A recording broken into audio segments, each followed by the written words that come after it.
icy. The next couple hours are going to be the most dangerous. So the first thing I want to do is thank everybody because everybody's been very cooperative, and I really appreciate it. This is pretty simple. We haven't had one of these in a long time, maybe 10 years or 25 years. But when you have a lot of wet and you have a lot of cold that's below, right, freezing, you get ice. And although many of us have great childhood memories of it snowing a little bit and the flakes, we've never had a situation where we've had prolonged rain and below freezing temperatures because that ice is really very, very dangerous. A couple weeks ago, we saw 1,000 accidents in Texas. Just in Louisiana, we had 700. We had some fatalities. So, we want to make sure that we avoid all of that stuff. And the good news to report is that people are being very cooperative. They're staying in. We could ask people, I know you're going to get a little impatient, but just stay in and just let the guys and gals that are out on the street, emergency operations folks, do their jobs and don't put anybody in harm's way. All right, we have a lot to get to, Mayor, but we have you here. First of all, let's talk about the shelter situation. What about all the homeless people that are out there? All the homeless shelters are open. We still have room at the Alley Maid Center. If we have to open up more, we will. We have teams of people under the bridge and the overpasses and in the French Quarter going all over the city, making sure that folks know that they have resources available and trying to encourage them to go into the shelters. The mission, of course, is open and is full. Covenant House is open and is full. The Salvation Army is as well. So we have a team of people out there right now working with those folks individually to do that. Yeah, because it's a potentially deadly situation. Well, it could be a deadly situation if the temperatures drop. Now we're down to 20, 28, 29.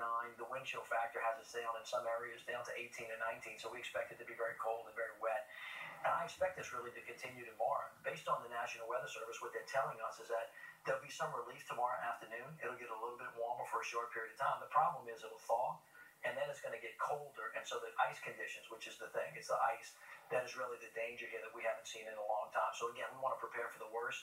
We want to hope for the best. And, if everybody would just cooperate, use common sense, look in on your neighbor, because there's a lot of help that's needed there as well. I think that we'll get out of this without too much damage. I hope, anyway. At this point, power-wise, we know Energy is prepared and has 1,000 people on standby, whatever the number was, and they have the staging area out of the arena.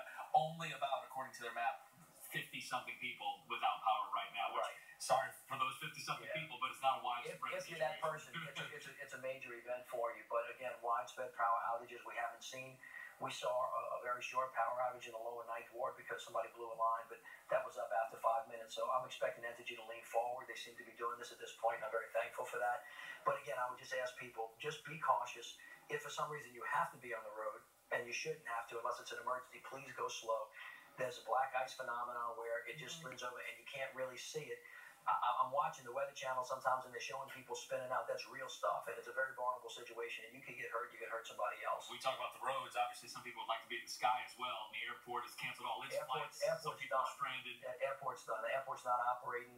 It's not. I mean, if you have a car out there and you need to get it, you can go get it. But otherwise, flights are not moving back and forth, and they won't be until further notice. So we're just asking everybody to stay put and, relax to the extent that you can. Make sure you have a plan and be prepared. So, Mr. Mayor, let's talk about some of our local bridges in our area. Closed, open?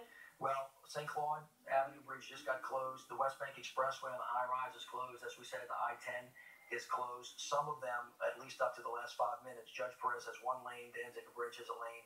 Judge Seaver's got a lane. Ted Hickey's got a lane. Luling's got a lane. 310 has a lane, and the Crescent City Connection has a lane for the moment. But as I said, and I think all of you and Margaret will back this up, we're getting into our worst time. So again, I would say that unless you absolutely have to be out there, please don't go, because you're going to put yourself and other people in harm's way. And if the first responders have to go out and get you, you're going to put them in harm's way as well.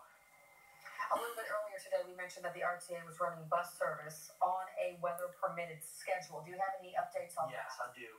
They just suspended the service on the West Bank. They're going to continue service on the East Bank where possible, but as I said, it continues to deteriorate. And so when they shut that down, we'll call in and let you know. They're going to try to stay open as long as possible. But again, I would say to the folks, the better order of business is to stay in unless you can. As far as government function goes, obviously you're here and the key players are around, but tomorrow City Hall remains closed. Our Emergency Operations Center is up, full bore, 24/7, 311 is up and operating, 911 is operating.